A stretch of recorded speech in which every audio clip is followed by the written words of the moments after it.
en faisant son travail de mécanicien. Quand tu arrives au garage, tu vas le voir. Il se présente comme les mécaniciens de 1960.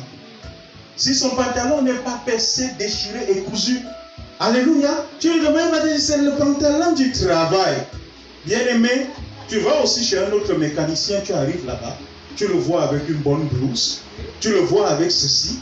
Il n'est peut-être pas aussi compétent que celui qui a le pantalon percé. Mais à lui, on va donner le vrai travail. Parce que lui, dans son travail, il se considère comme quoi? La tête. Il ne se considère pas comme la queue. Mais celui qui se considère comme la queue, son pantalon va se percer.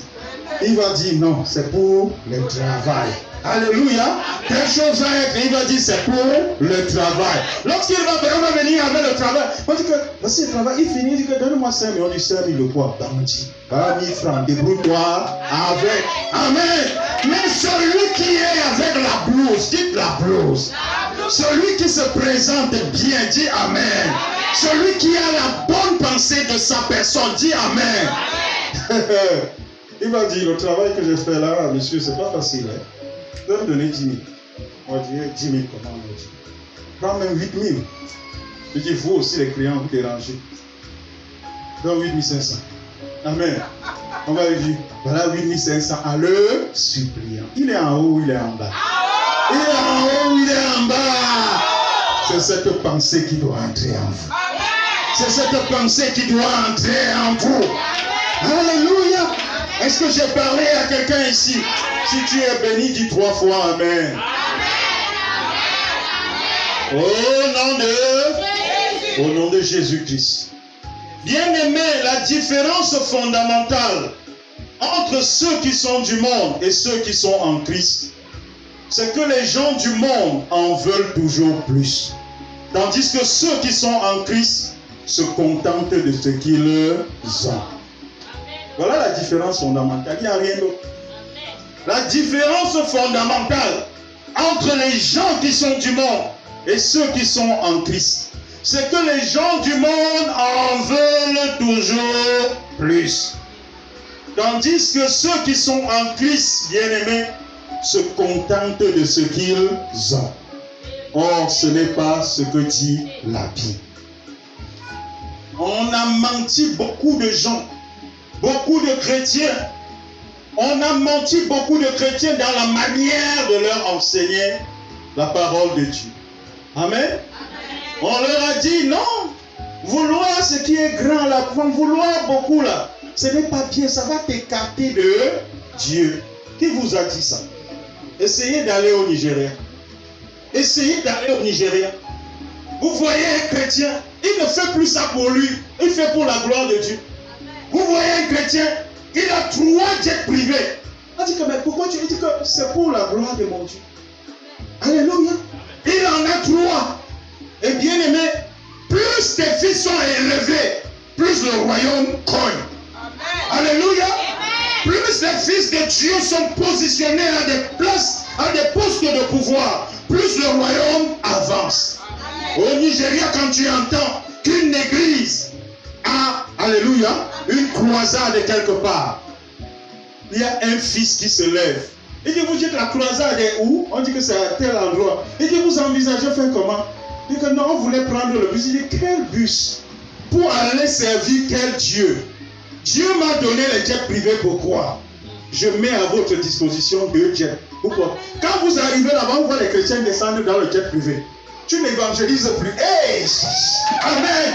Tu ne parles plus de toi. On voit. On dit, vous êtes venus comment? On dit dans les jets. On dit, votre église là, nous serons là-bas. Amen! Parce que tout le monde va quitter du Bensikin pour emprunter le jet. Alléluia! Bien-aimé, Dieu est intéressé à ce que tu sois à la tête. Dieu est intéressé à ce que tu sois au sommet. Il ne veut pas te voir à la queue. Dieu ne fait pas ça. Alléluia. Il ne veut pas que tu sois à la queue. Et le problème des chrétiens bien-aimés, c'est qu'ils sont remplis d'un esprit de contentement. Tandis que ceux qui sont du monde en veulent toujours plus. Les chrétiens sont toujours là. Ils se contentent du peu qu'ils ont. Or, ce n'est pas biblique. Dieu nous demande de nous réjouir de ce qu'on a. Il ne nous demande pas de nous contenter de ce qu'on a. Voilà la différence. Les gens ont passé le temps, alléluia, à enseigner aux autres qu'ils doivent se contenter de ce qu'ils ont. Ce n'est pas biblique. Dieu te demande de te réjouir. Merci Seigneur pour ce que tu m'as donné. Mais je suis engagé à en prendre davantage. Voilà le principe. Voilà le principe. Seigneur, je te dis merci pour la position actuelle. Mais Père, souviens-toi que tu as dit dans ta parole que moi je suis destiné à quoi? À la terre.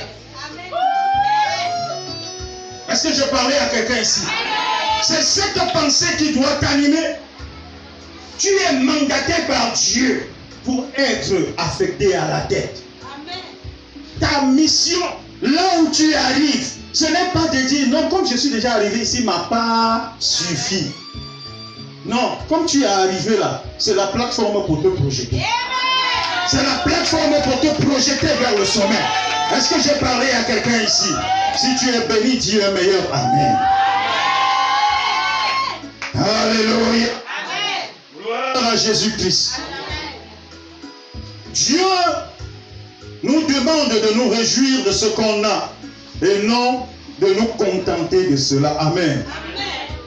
Et c'est cette pensée de contentement qui limite vos ambitions.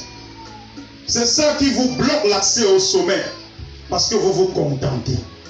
Je vais me contenter de ce qu'on a alors que Dieu a dit réjouis-toi de ce que je t'ai donné. Pas que réjouis-toi, tu restes tranquille. Non, pour moi suffit. Amen. Bien-aimé, si vous pouvez voir, alléluia, si vous pouvez voir tel que Dieu voit, en accomplissant sa volonté, je puis vous assurer qu'aucune limite humainement connue ne pourra vous empêcher d'accéder au sommet dans le domaine où vous exercez. Je parle spécifiquement aux gens ici. Alléluia. Si tu peux voir. Si tu peux voir. Alléluia. Si tu peux voir tel que Dieu voit. Voir tel que Dieu voit.